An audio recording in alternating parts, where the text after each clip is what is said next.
पाकिस्तान और ऑस्ट्रेलिया का दूसरा ओडीआई खत्म हो चुका है और पाकिस्तान ने ये मैच ऑस्ट्रेलिया को वन साइडेड हरा दिया। और पहले मैच में भी हमारे पास चांस था कि हम इजीली ऑस्ट्रेलिया को हरा सकते थे। एंड पे पैट कमिंस में आई थिंक मैं कहूँगा कि छीन लिया वो पाकिस्तान से मैच, वरना वो आई थिंक वो भी मैच हम जीत सकते थे। 8 आउट उनके हो चुके थे और अभी भी 40-50 रन पड़े हुए थे जो कि पैट कमिंस खड़े हुए थे, और फिर वो करते करते उन्होंने 30 किया और जिसकी वजह से वो मैच वो जीत गए थे। स्कोर आई थिंक 20-25 ज़्यादा होता उस मैच में भी तो वो भी हम जीत सकते थे। इस मैच की अगर बात करें स्कोर कार्ड में पहले आपको बताता हूँ। पाकिस्तान ने टॉस जीता और बॉलिंग का फैसला किया। अब ऑस्ट्रेलिया ने आई थिंक मैं कहूँगा कि पाकिस्तान ने बॉलिंग बहुत अच्छी की है। मैथ्यू शॉट ने 19 किया, जेक फ्रेजर मैकगर्क ने 13 किया, स्मिथ ने 35 किया, सेट लग रहा था बट आउट हो गया। इंग्लिश ने 18 किया और वार्नस लबुचेन ने किया 6, एरन हार्डी 14, ग्लेन मैक्सवेल 16 और पैट कमिंस 13। ये एक तरह से आप कह सकते हैं कोलैप्स था। मिचेल स्टार्क फिर 1 किया, फिर उसके बाद आदम जम्पा ने 18 कर दिया, शुरू में उसका एक कैच भी छूटा और हेजलवुड ने 2 किया और 8 एक्स्ट्रा थे। 163 पे ऑल आउट हो गई थी Australia.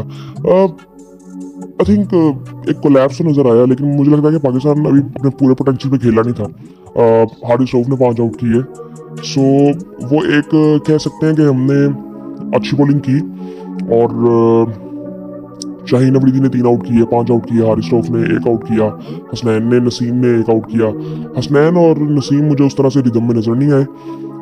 Even Shaheen I think, एक तो मुझे एज अ पाकिस्तानी अगर मैं देखूँ ना तो मुझे बड़ा दुख होता है कि जब उस पेस से हम बॉल कर ही नहीं रहे होते। ये आप कहें तो शाहीन 132-33 में बॉल कर रहे थे, नसीम ने 132-33 से शुरू किया था, 137 तक गए थे, 139 तक गए थे। हारिस 143, उसकी भी पेस उस तरह नहीं है। 147 वो करता था पहले डेड पिचेस में भी, एशिया में भी। सो यहाँ पे उसको 150 करना चाहिए था जो कि उसने अभी नहीं किया। हसनैन ने कैरिबियन में 155 किया था, इंजरी के बाद वो वापस आया तो उसने भी, उसकी भी पेस काफ़ी लो है, वो भी 135 के राउंड अबाउट बॉल कर रहा था। सो आई थिंक वो बॉलिंग तो है, हमने फील्डिंग भी इतनी कोई खास की नहीं, 3 कैचेस हमने छोड़े। आज फील्डिंग पिछले मैच से मुझे हल्की लग रही थी। और उसके बाद फिर जब पाकिस्तान ने बैटिंग की, फिर में पाकिस्तान ने थोड़ा सा मैं कहूँगा स्क्रैची स्टार्ट था और मुझे लग रहा था कि अब्दुल्ला शफीक पूरी कोशिश कर रहे हैं कि मैं आउट हो जाऊँ। और साइम में भी ऐसी 2-3 बॉलें ऐसी थी कि 2-3 दफ़ा ऐसे लगा कि वो भी आउट होना चाह रहे हैं, लेकिन फिर पावर प्ले खत्म हुआ तो फिर वहाँ से हमने डोमिनेंस दिखानी शुरू की। और उसके बाद फिर साइम ने, अब्दुल्ला ने अपनी शॉट्स खेली। अब्दुल्ला ने फिर भी बाद में खेली। अब्दुल्ला से मुश्किल हो रही थी उनको ज़रा शॉट्स खेलने में, लेकिन उन्होंने भी फिर 3 छक्के लगाए, 4 चौके लगाए पावर प्ले के बाद। साइम ने ऊपर से फिर आगे अच्छी बैटिंग की जब पावर प्ले खत्म हुआ और 71 बॉलों पे 82 किया, 5 चौके 6 छक्के लगाए उन्होंने। तो ये डोमिनेंस हमें दिखानी चाहिए। मुझे लगता है ये है कि मॉडर्न डे क्रिकेट में एक थोड़ी सी चीज़ हमें ये करनी चाहिए कि हमें पावर प्ले में कुछ चांसेस लेने चाहिए। शायद वो नए बॉल को थोड़ा सा करना था, शायद ये सेंसिबल भी था, लेकिन हमें 350 करना है। अगर हमने पहले बैटिंग करनी है तो 350 करना है। हमने जहाँ पे चैंपियंस ट्रॉफी खेलनी है वो प्रॉपर बैटिंग पिचे है, घुटने से ऊपर बॉल नहीं आता वहाँ पे। सो वहाँ के ट्रैक्स कैसे होंगे, मोस्टली बैटिंग पिचेस होंगी आई थिंक। कोई इतना ज़्यादा ऐसा नहीं होगा कि आपको लो स्कोरिंग उधर मैचेस मिलेंगे, स्पेशली शुरू में। सो आई थिंक हमें ये तैयारी करनी है। अभी मैच हमारा बहुत अच्छा गया। हारिस रिदम में था, 4 फास्ट बॉलर्स थे। अब 4 फास्ट बॉलर जब आपके लगते हो तो आपको एक मसला ये होता है कि आप टाइम बहुत ज़्यादा ले रहे होते हो। सो जिसकी वजह से अगर हम पूरे 50 ओवर खेलें तो एंड वाले ओवर्स में हमें किसी ना किसी तरह से उसका नुकसान हो सकता है, या फील्डर अंदर आ सकता है, या फाइन लग सकता है, इस तरह की चीज़ें होती हैं। सो वो आई थिंक ये सारी चीज़ें हमें देखनी है अभी कि हमें कॉम्बिनेशन क्या बनाना है। जब आने वाले टाइम में हमने सीरीज़ खेलनी है, पाकिस्तान में जब चैंपियंस ट्रॉफी खेलनी है, उसकी तैयारी के लिए हम क्या करेंगे। ओपनर्स में भी मुझे लगता है कि हमें शायद फ़खर आएंगे आई थिंक वापस।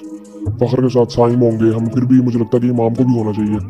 अब्दुल्ला मुझे उस तरह से उन्होंने इम्प्रेस किया नहीं है। मैंने जितनी उनकी क्रिकेट देखी है अभी तक, जितना उन्होंने खेला है उतनी सारी देखी है मैंने तो।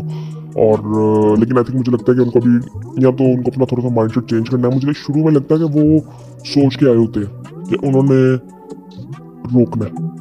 सो वो प्री मेडिटेटेड शॉट जो है ना वो आई थिंक वो ठीक नहीं है। सो आई थिंक थोड़ा सा ये बाकी देखना। बाकी मैच कप्तानी डिसेंट थी।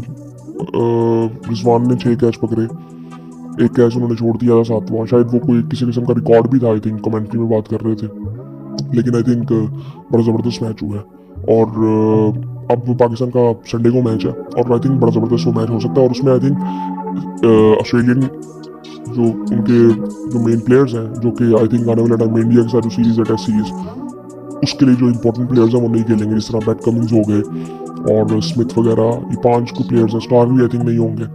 सो आई थिंक पाकिस्तान के पास बहुत बेहतरीन चांस है कि सीरीज़ आराम से जीत सके।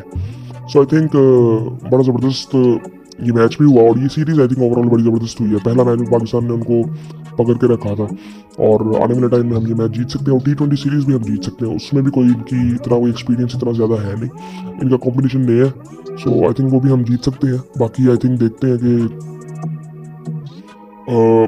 आने वाले टाइम में क्या होता है। पिछले कुछ दिनों में आई थिंक काफ़ी छोटी छोटी न्यूज़ थी, छोटी छोटी थी क्योंकि बहुत सी वीडियोस बन रही थी, न्यूज़ चैनल्स पे बहुत कुछ चल रहा था, लेकिन आई थिंक मुझे नहीं लगता कि वो छोटी छोटी चीज़ें हैं कि जिन पर मुझे बात करनी चाहिए, इसलिए मैं हर चीज़ पे नहीं वीडियो बनाता। और आई थिंक जिस तरह वो वसीम अकरम ने कुछ कहा था तो उस पर आई थिंक वो चलता रहा। सुनील गावस्कर ने कह दिया था कि बुमराह को कैप्टन बना दें, अगर रोहित शर्मा ने एक मैच में कैप्टनसी नहीं करनी, आई थिंक उनका भी बच्चा होने वाला है, तो इस वजह से वो आई थिंक वो एक मैच नहीं खेलेंगे। लेकिन आई थिंक नहीं, वो उनका मे भी आखिरी सीरीज ही हो, WTC के बाद शायद वो टेस्ट से भी रिटायरमेंट दे दें। तो आई थिंक कर देनी चाहिए उनको, कैप्टनसी करनी चाहिए उनको, मुझे लगता है। और वसीम अकरम ने कहा था कि पाकिस्तान इस वक्त इंडिया को टेस्ट सीरीज अगर खेले तो वो हरा सकता है। मुझे लगता है पाकिस्तान किसी भी वक्त खेले तो कुछ भी कर सकता है। और ये जो चीज़ें होती है ना क्रिकेट, अब पिछले कुछ टाइम में अगर 2-3 महीने में क्रिकेट देखें बड़ी डिफरेंट हो गई है। वो डिफरेंट इसलिए हासिल है कि जो रिजल्ट्स हम सोच रहे थे कि आ सकते हैं वो आए नहीं है। मतलब इंडिया का कभी सोचा था कि इंडिया 3-0 हार जाएगा, पाकिस्तान ने कभी सोचा था कि बांग्लादेश से 2-0 हार जाएगा। सो ये सारी चीज़ें ऐसी थी कि जो कि हुई हैं। न्यूजीलैंड वहाँ से श्रीलंका से हार के आया था। सो ये सारी चीज़ें आई थिंक हुई हैं। और क्रिकेट आई थिंक थोड़ी सी ना अब सेंसिबल लग रही है, वरना इससे पहले अगर थोड़ा सा देखें वो बिल्कुल ही वन साइडेड हुई थी कि दो कंट्रीज आई थिंक ऑस्ट्रेलिया और इंडिया डोमिनेंस अपनी दिखा रहे थे। बाकी तो आई थिंक कोई इतना खास नहीं था। साउथ अफ्रीका ने T20 वर्ल्ड कप में थोड़ी सी दिखाई, लेकिन वो भी डामाडोल चलते रहे थे और फाइनल तक वो पहुंच गए थे। लेकिन इंडिया का वो डोमिनेंस उसकी नज़र आई थी और वो वर्ल्ड कप भी जीते। फिर उसके बाद फिर उससे पहले ऑस्ट्रेलिया की नज़र आ रही थी वनडे में स्पेशली, और अब WTC अब ज़रा वो सेंसिबल क्रिकेट नज़र आ रही है कि यार अब सब कुछ चल नहीं रहा। बेसबॉल वाला जो कंसेप्ट था वो भी हमने देख लिया कि फेल हुआ है यहाँ पे एशियन कंडीशंस में। अगर प्रॉपर हम अपने मुताबिक पिचेस बनाए तो वो फेल हो जाता है। और इसी तरह मैं भी देख रहा था कि कोई कह रहा था कि ऑस्ट्रेलिया भी वो चीज़ ट्राई कर रहा था। मुझे नहीं लगता कि वो चीज़ वो ट्राई कर रहे थे, वो अपने तरीके से खेल रहे थे जिस तरह वो खेलते हैं। और पाकिस्तान ने आई थिंक मुझे लगता है कि दोनों मैचों में बड़ी अच्छी बॉल की है और इसी वजह से वो मैच जीते हैं। सो आई थिंक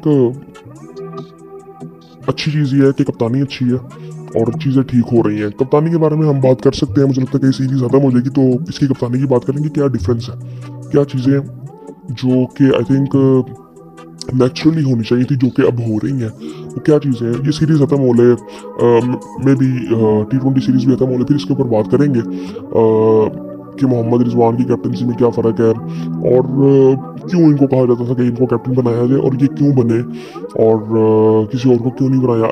मैं ये कहता हूँ कि अगर कोई और ऑप्शन होता तो आई थिंक इनको कभी भी ना बनाते। उसकी वजह भी आपको बताएंगे जब बात करेंगे इस चीज़ पे। अब ये सीरीज़ आई थिंक ज़बरदस्त हो गई है, एक एक से बराबर है, सीरीज़ जीत सकते हैं हम, T20 सीरीज़ भी हम जीत सकते हैं और ये बड़ी अच्छी बात है कि हम वाइट बॉल सीरीज़ काफ़ी अर्से से आई थिंक हमारा बुरा हाल ही चल रहा है हर फॉर्मेट में। सो बाकी फिर आपसे बात होती है।